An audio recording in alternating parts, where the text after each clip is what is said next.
Hi viewers, welcome to our channel. ప్రస్తుతం మనతో పాటు సీనియర్ జర్నలిస్ట్ దామోబ్ బాలా సన్నర్ వారితో మాట్లాడదాం. నమస్కారం సార్. నమస్తే. సార్, దెందులూరులో జగన్ గారి సిద్ధం సభ జరగబోతుంది సార్. అయితే ఈ సభ కోసం ఆయన కొన్ని వేల స్కూళ్ళు మూయించేశారు, అలాగే కొన్ని వేల బస్సుల్ని మళ్లించేశారు అన్న వార్తలు అయితే ప్రచారంలో ఉన్నాయి సార్. మరి దీంట్లో నిజం ఎంత ఉందంటారు సార్? సిద్ధం సభ ఫస్ట్ సభ మనకి అక్కడ భీమిలిలో జరిగింది, వైజాగ్ దగ్గర. సో అప్పటి నుంచి కూడా ఒక రకంగా సిద్ధం సభతో ఒక గందరగోళాన్ని జగన్ క్రియేట్ చేసినట్టు చెప్పుకోవచ్చు. ఎందుకంటే అది పెద్ద స్థాయిలో, అది కూడా సిద్ధం సభ అనేది పబ్లిక్ మీటింగ్ కాదు, నిజానికి కార్యకర్తల సమావేశం. కానీ కార్యకర్తలే లక్షల మందిలో వచ్చారు ఆ సభకి.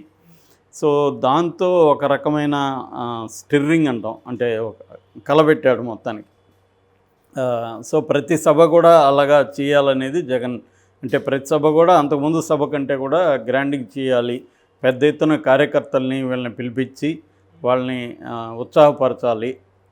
సో రెండోది ఏంటంటే రాష్ట్ర వ్యాప్తంగా ఒకే రకమైన సందేశాన్ని ప్రజల్లోకి తీసుకెళ్ళాలి, గందరగోళం ఉండవద్దు, ఒకే రకంగా ప్రజల్ని మోటివేట్ చేయాలి అనేది. అది కూడా ప్రత్యర్థుల మీద విమర్శల కంటే కూడా ఈ 5 ఏళ్లలో జగన్ ప్రభుత్వం ఏం చేసింది, ఏ రకమైన సంక్షేమ కార్యక్రమాలు చేసిందో ఆ సంక్షేమ కార్యక్రమాలు ఎలా జనాలకు ఉపయోగపడ్డాయి అనేది ప్రధానంగా చెప్పాలి. దాని తర్వాత జగన్ని మన పవన్ కళ్యాణ్ని చంద్రబాబు నమ్మకండి, వాళ్ళిద్దరూ రకరకాల మోసపూరితమైన హామీలు ఇస్తారు కానీ నెరవేర్చరు. గతంలో చంద్రబాబు అనేక హామీలు ఇచ్చాడు, నెరవేర్చలేదు.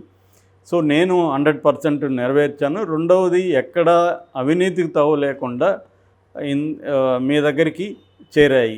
సో దాన్ని కూడా బటన్ నొక్కుడు అని విమర్శిస్తున్నారు, కానీ ఆ బటన్ నొక్కుడు కార్యక్రమం వల్లనే మీ దగ్గరికి ఎక్కడ దానేమంటే లీకేజెస్ లేకుండా. గతంలో అయితే 100 రూపాయలు ఆయన ఇస్తే 60 రూపాయలు మనకు వచ్చేది, 40 రూపాయలు వాళ్ళు తింటారు. ఒక్కోసారి రివర్స్ కూడా జరుగుతుంది, 60 రూపాయలు తిని 40 రూపాయలు వస్తుంది. ఇప్పుడు అటు కాకుండా 100 అంటే 100 చేరుతుంది. ఇటువంటి అంశాలని బలంగా జనంలోకి తీసుకుపోవడానికి ఈ సిద్ధం సభల్ని రెడీ చేస్తున్నారు. దీనికి పోటీగా విజయవాడలో ఫ్లెక్సీలు పెట్టారు. తెలుగుదేశం వాళ్ళు మేము సంసిద్ధం అని వాళ్ళు పెడితే, మేము కూడా సిద్ధం అని జనసేన వాళ్ళు పెట్టారు. మీరు కూడా దేనికి సిద్ధం అని వీళ్ళు కామెడీలు చేస్తున్నారు. మీరు చంద్రబాబు పల్లకి మోయడానికి మీరు సిద్ధమా అని వాళ్ళు చేస్తున్నారు, మీరు ఓడిపోవడానికి సంసిద్ధమా అని వీళ్ళు చేస్తున్నారు. దానికి కౌంటర్గా సోషల్ మీడియాలో కూడా ఇవన్నీ వస్తున్నాయి. ఏదేమైనా సిద్ధము సభలతో జగన్ ఒక దీన్ని క్రియేట్ చేశాడు, ఒక కల్లోలాన్ని. సో ఇప్పుడు ఏంటంటే ప్రతిపక్షాలు తీవ్రంగా ఫోకస్ చేస్తున్నాయి సిద్ధం దీని మీద, మీడియా ముఖ్యంగా. ఈ సిద్ధం సభకి ఎలాంటి ఘోరాలు చేస్తున్నాడు జగన్ అని తెలుగుదేశంకి సంబంధించిన పత్రికలన్నీ కూడా విపరీతంగా రాశాయి. వాళ్ళు చెప్తున్న దాని ప్రకారం ఏంటంటే 7 జిల్లాల్లో స్కూళ్ళు మూసేశారు. అసలు సిద్ధం సభల కోసమే ఇంటర్మీడియట్ ఎగ్జాము, ఎన్విరాన్మెంటల్ ఎడ్యుకేషన్ దాని మీద జరగాల్సిన, ఈరోజు ఉండాల్సిన దాన్ని కారణం ఏమీ చెప్పకుండా 23కి పోస్ట్పోన్ చేశారు. దానికి కారణం 7 జిల్లాల నుంచి జనాలు తరలిస్తున్నారు కాబట్టి బస్సులు కానీ ఇట్లాంటి ప్రాబ్లం ఉంటుంది, అందుకని దాన్ని చేశారని చెప్తున్నారు. మేబీ ఇది జగన్ చెప్పి చేశాడా, లేకపోతే బస్సులు ఇవన్నీ ప్రాబ్లం అవుతుంది కాబట్టి విద్యార్థులకు ఇబ్బంది అని వాళ్ళు చేశారా తెలియదు. వాళ్ళైతే కారణం చెప్పలేదు. మొత్తానికి దీనివల్ల జగన్ 5 లక్షల మంది విద్యార్థి జీవితాలతో ఆడుకున్నాడు అనేది ఈ పత్రికలు రాశాయి. ఇక రెండవది ఏం రాస్తున్నారంటే వీళ్ళు దాదాపు 7 జిల్లాలలో ప్రైవేట్ స్కూల్స్ని మూసేస్తున్నారు అనేది కూడా రాస్తున్నారు. ఎందుకు స్కూళ్ళు మూయాల్సిన అవసరం ఏముంది 7 జిల్లాల్లో అన్నప్పుడు, ఈ ప్రైవేట్ స్కూళ్ళల్లో దాదాపు 1000 బస్సుల్ని ఇవ్వమని టార్గెట్ పెట్టారు. సో ప్రతి స్కూళ్ళు వాళ్ళ దగ్గర ఉన్న 2, 3, 4, 5 బస్సుల్ని ఈ సభల కోసం కేటాయించాలని పెట్టారు. అందువల్ల చాలా స్కూళ్ళోళ్ళు వాళ్ళ పిల్లల తల్లిదండ్రులకి లెటర్లు పంపిస్తున్నారు, ఇట్లా మేము స్కూల్స్ నుంచి బస్సులు అడిగారు కాబట్టి మేము బస్సులు పంపించలేము ఈరోజు, కాబట్టి ఈరోజు సెలవు ప్రకటిస్తున్నాం అనేది వాళ్ళు చెప్పారు. కావాలంటే మీరు సండే పెట్టుకోండి అని కూడా వీళ్ళకి ఉచిత సలహా కూడా పడేశారని చెప్తున్నారు. సో ఆ విధంగా దాదాపు 7 జిల్లాలలో స్కూల్స్, ప్రైవేట్ స్కూల్స్, గవర్నమెంట్ స్కూల్కి ఏం సంబంధం లేదు, ప్రైవేట్ స్కూల్లో ఎందుకంటే దగ్గరగా ఉన్నా కూడా వాళ్ళు బస్సులు పంపిస్తారు కాబట్టి జనాలకి బస్సులో వెళ్ళడం అలవాటు. ఇవాళ బస్సులు ఉండవు. ఆర్టీసీ బస్సులు కూడా చాలా ఏరియాలకు ఉండవు కాబట్టి ఈరోజు స్కూళ్ళకి లీవులు ప్రకటించారని చెప్తున్నారు. మేబీ దాని రేపు సండే స్కూళ్ళకి పెట్టుకునే అవకాశం ఉంది. ఎందుకంటే రేపు ఎట్లాగో హాలిడే కాబట్టి అది ఒక ఇబ్బంది కలిగించారు విద్యార్థులకు అనేది వీళ్ళు ప్రధానంగా రాశారు. ఇక ఆర్టీసీ బస్సులు దాదాపు 1357 ఆర్టీసీ బస్సులు ఈ సభల కోసం కేటాయించారు. ఆర్టీసీకి మనస్సాక్షి లేదా అని ఈనాడు రాసింది. ఎందుకు ఆ మాట రాసిందంటే తెలుగుదేశం సభలకేమో మీరు బస్సులు ఇవ్వరు, జగన్ సభకేమో ఇన్ని బస్సులు మీరు ఎలా కేటాయిస్తారని. నిజానికి ఆర్టీసీ కూడా గవర్నమెంట్ సంస్థే, వాళ్ళకి డబ్బులు లేకుండా ఫ్రీగా ఏమి ఇవ్వరు కదా, డబ్బులు గవర్నమెంట్ దానికి ఇస్తుంది కాబట్టి ఇస్తారు. మామూలుగా ఆర్టీసీ బస్సులు ప్రైవేట్ కార్యక్రమాలకు కూడా డబ్బులు ఇస్తారు. ఈవెన్ మహానాడుకు కూడా చాలా ఆర్టీసీ బస్సులు ఇచ్చారు. ఏదేమైనా ఇక్కడ కొంత అధికార దుర్వినియోగం జరుగుతుందనేది బాటమ్ లైన్. ఖచ్చితంగా అది జరిగే అవకాశం ఉంది. ఎందుకంటే ఏ అధికార పార్టీ అయినా తన పార్టీ సభలకి తన అధికార యంత్రాంగాన్ని, ప్రభుత్వ యంత్రాంగాన్ని వాడుకోవడం అనేది కొత్త విషయం కాదు. ప్రతి పార్టీ అది చేస్తుంది. జగన్ ప్రభుత్వం కూడా అదే చేస్తున్నట్టుగా మనకి అర్థమవుతుంది ఓవరాల్గా. ఏదేమైనా ఈ సిద్ధం సభ ఈసారి భీమిలీ కంటే కూడా పెద్ద ఎత్తున చేయాలి. 4 నుంచి 6 లక్షల మంది టార్గెట్ ఇచ్చినట్టుగా చెబుతున్నారు. అక్కడ తూర్పు గోదావరి ఇన్ఛార్జిగా ఉన్న మిథున్ రెడ్డి ఆధ్వర్యంలో ఇదంతా జరుగుతుందనేది చెప్తున్నారు. దాంతోపాటు ఆళ్ళనాని లాంటి మినిస్టర్లు కూడా అక్కడ ఎక్స్ మినిస్టర్లు కూడా పనిచేస్తున్నారు.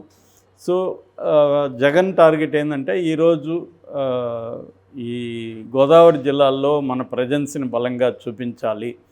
ముఖ్యంగా కార్యకర్తల మీటింగు, దాన్ని కూడా కార్యకర్తలతో సమావేశానికి కూడా ఒక ఫ్యాన్ ఆకారంలో వేదిక పెట్టి కార్యకర్తలందరినీ జగన్ నేరుగా కలవడం, వాళ్ళకి ఏమన్నా ప్రశ్నలు ఉంటే సమాధానాలు ఇవ్వడం, ఇలాగా వాళ్ళకి ఏమన్నా ఇబ్బందులు ఉంటే దాన్ని తీర్చడం. అంటే ఇప్పటి వరకు జగన్ మీద ఉన్న విమర్శ ఏంటంటే కార్యకర్తల్ని పట్టించుకోలేదు, ఓన్లీ జగన్ వర్సెస్ జనం అన్నట్టుగా ఉండిపోయింది. స్థానికంగా ఉన్న స్థానిక లీడర్లు కావచ్చు, కార్యకర్తల్లో అసంతృప్తి ఉంది, వాళ్ళని ఎప్పుడూ జగన్ పట్టించుకోలేదు అన్న విమర్శ వితిన్ ద వైసీపీనే ఉంది. సో అదొకటి. రెండవది, చాలామంది రెడ్డి సామాజిక వర్గానికి సంబంధించిన వాళ్ళు కూడా జగన్ పట్ల కోపంగా ఉన్నారు. దానికి ప్రధాన కారణం అనేక చిన్న పెద్ద పనులు చేసిన రెడ్డి కాంట్రాక్టర్లకు అందరికి కూడా ఎవరికి డబ్బులు ఇవ్వలేదు జగన్ అని.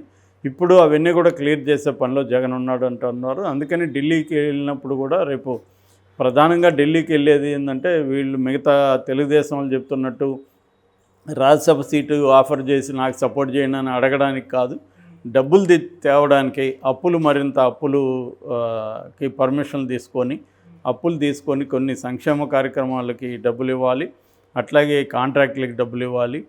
వీటన్నిటి కోసమే ఆయన డబ్బుల కోసమే ప్రధానంగా వెళ్తున్నాడు అనేది వైసీపీ వర్గాలు చెబుతున్నమాట. అంటే ప్రధానంగా ఏంటంటే జగన్ ముందు ఏ ఇష్యూస్ పెండింగ్లో ఉన్నాయో వాటినంతా ఈ లోపల క్లియర్ చేసుకొని ఒక పాజిటివ్ టోన్తో వెళ్ళాలి. ఏ వర్గాల్లో అసంతృప్తి ఉందో ఆ వర్గాన్ని సాటిస్ఫై చేయాలి. ఇప్పుడు జాబ్ క్యాలెండర్ అనేది జగన్ ఇచ్చిన హామీల్లో నెరవేరని హామీల్లో అదొకటి. సో దానికి సంబంధించి డిఎస్సి మిగతా చిన్న జాబ్స్ కార్యక్రమాలు మొదలు పెడుతున్నారు. సో దానివల్ల నిరుద్యోగులు కొంత అసంతృప్తి తగ్గుతుందనేది జగన్కున్న ఆలోచన. సో అట్లాగే మిగతా సెక్షన్లు, టీచర్లు, ఇలాగ ప్రభుత్వ ఉద్యోగులు కొంతమంది వ్యతిరేకత ఉంది. ఆ వర్గాలను కూడా సాటిస్ఫై చేయడానికి కొన్ని వరాలని ప్రకటించాలి. అందుకోసం కొంత డబ్బులు కావాలి జగన్కి. ఆ యాంగిల్లో నుంచి అతను ఢిల్లీకి వెళ్తున్నాడు అనేది చెప్తున్నారు. ఢిల్లీలో కూడా బీజేపీ జగన్ వైపు పాజిటివ్గానే ఉందని చెప్తున్నారు. ఎందుకంటే వాళ్ళు ఈసారి ఒత్తులేకే వెళ్ళకూడదు, ఆంధ్రప్రదేశ్లో ఇండిపెండెంట్గా పోటీ చేయాలి, జగనే మన మిత్రుడు, జగన్తోనే కంటిన్యూ అవుదాం అన్న ఆలోచన వాళ్ళకు ఉన్నట్టుగా చెప్తున్నారు. అందువల్ల జగన్ ఏ వరాలు అడిగినా కూడా ఇవ్వడానికి వాళ్ళు కూడా సంసిద్ధంగానే ఉన్నట్టు చెప్తున్నారు. సో ఈ కాంటెక్స్ట్లో ఒకటి, జగన్ తనకు వ్యతిరేకంగా ఉన్న సెక్షన్స్ని ప్రోగా చేసుకోవడం, లేదు కనీసం వాళ్ళని తటస్థంగా మరింత వాళ్ళు ఆర్గనైజ్ అయ్యి కోపంగా వ్యతిరేకంగా గట్టిగా పనిచేయకుండా కొంతవరకు వాళ్ళని ఐసోలేట్ చేయడం అన్నది ఒక స్ట్రాటజీ.